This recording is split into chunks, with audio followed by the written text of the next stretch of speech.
Brandon Moreno versus Brandon Royval, set for February 24th in Mexico City. Amir Albazi is out, and Brandon Royval coming off a loss versus Alexander Pantoja not too long ago, stepping in on short notice. He's got about a month to prepare for the beast in Brandon Moreno. I don't like this from Brandon Royval, even though he didn't take a lot of damage. He's been beaten by Brandon Moreno before. That fight wasn't really that close at all.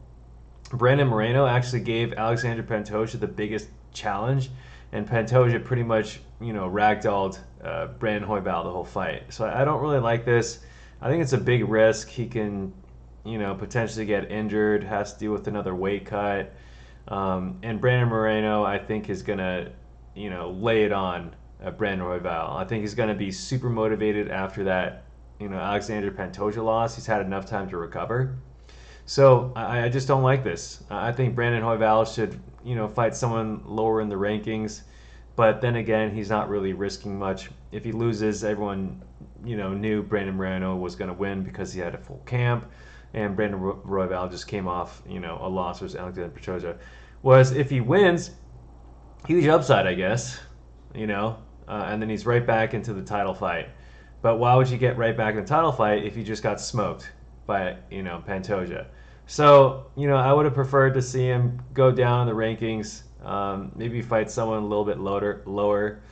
But I think he's kind of at this point where he's beat, some other guys. I think he needs to be a little more seasoned, kind of like Dustin Poirier, or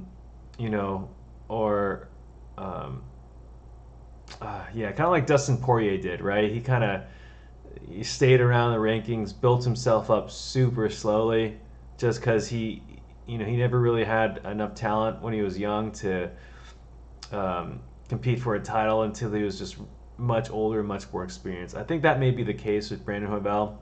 He's got a lot of good skills, but I think he lacks size and strength. I think he needs to get in the weight room and also work heavily on his striking and power.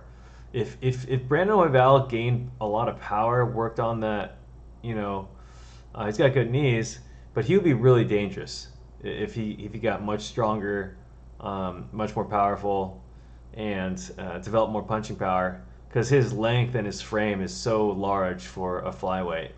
But ultimately, that frame allows him to get taken down a bunch by good wrestlers like Pantoja and Moreno.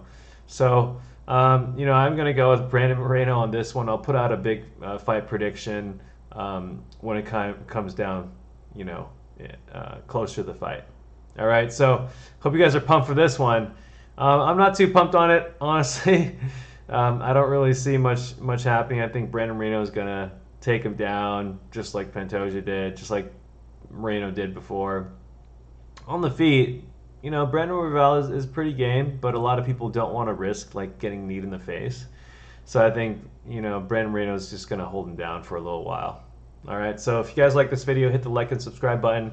I'm going to be coming out with consistent MMA content, weekly, daily, whatever. I'm back, baby. So let's go.